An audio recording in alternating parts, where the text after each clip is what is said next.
Hey, when you hit this fucking redo button when you were recording on mine, does it reset your whole?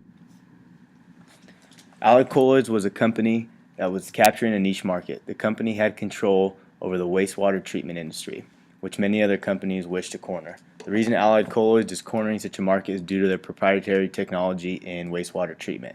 The company has a cutting-edge wastewater treatment system that will completely capture that market. This being the case, other companies in the industry would have valid reasons to be concerned about Allied Colloids as a competitor. Both companies want to take advantage of that proprietary technology, making AC a prime target to acquire. Another reason for being a target for takeover is the financial stance of Allied Colloids.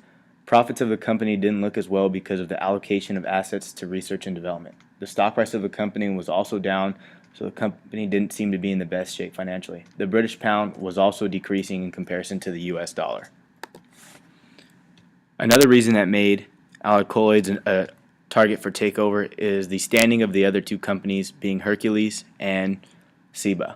SEBA had no debt, so it made sense for them to want to take them over to reach their optimal debt-to-equity ratio.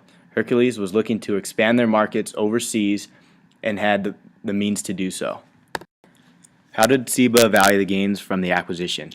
After SEBA spun off from Novartis, SEBA had minimal debt, meaning an acquisition would bring them closer to an ideal debt-to-equity ratio. Both companies had similar product lines, so it wouldn't be out of the ordinary for them to combine their companies. Allied Colloids had higher profits and was supposed to boost the value for SEBA's shareholders upon acquisition. In turn, the acquisition would reduce the weighted average cost of capital, increasing shareholder value. Earnings and capital structure would both improve with the acquisition of Allied Colloids. Fucking thing.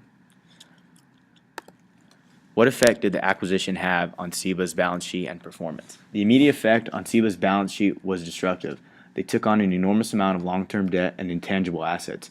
This in turn hurt shareholder equity. SEBA took on 3.3 billion Swiss francs in long-term debt and 2 billion Swiss francs in intangible assets. This hurt the equity held by shareholders. Because the acquisition was financed with mostly debt and didn't issue new equity, the firm hurt its overall performance and was non-profitable. The stock price took a hit and has still not recovered since acquisition.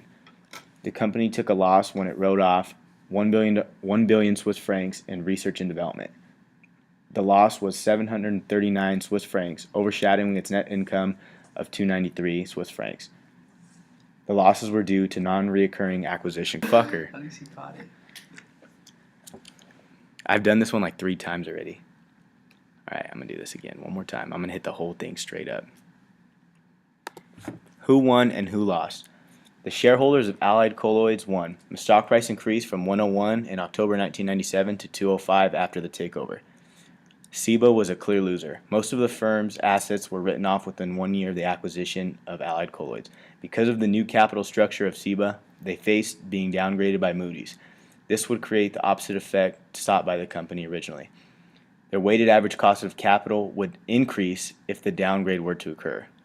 The new division of SEBA was successful, however. The new division has generated earnings for the firm as a whole. It is responsible for 15% of operating profits in 2003.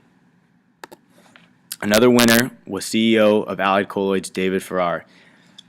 After the acquisition, he was still granted a leadership position of the new segment of SEBA. Hercules was a loser because they needed the acquisition to increase their earnings, and the new division of SEBA is doing well. They also wanted to expand their customer base, were unable to do so, and made some unwise investments in the future. Postscript. In 1998, SEBA underperformed the market. Throughout the years, the stock price continued to decline. It was hardly affected by the recession in 2008 because of its lackluster stock price and the downturn in the chemical industry. SEBA also bought the company Ratio Chemicals in April 2009. The company was taken over by the largest chemical company in the world, BASF. The takeover was worth 3.4 billion euros. BASF has since also seen lackluster performance over the last couple years. Hercules had a similar path as SEBA. They underperformed the market as well. Hercules bought Betts Dearborn for $2.4 billion. They sold the company shortly after for $1.7 billion. Facing a bad business venture and tough markets, the share price of the firm continued to fall. The price fell from $70 to $10. Hercules created multiple divisions of its company, Paper Technologies and Ventures and Aquilon. Both were successful for the company. Hercules also partnered with Professor Kai-Cheng Lee of Oregon State University. The two received the Presidential Green Chemistry Challenge Award in 2007 for creating formaldehyde-free adhesive. In 2008, Hercules was bought out by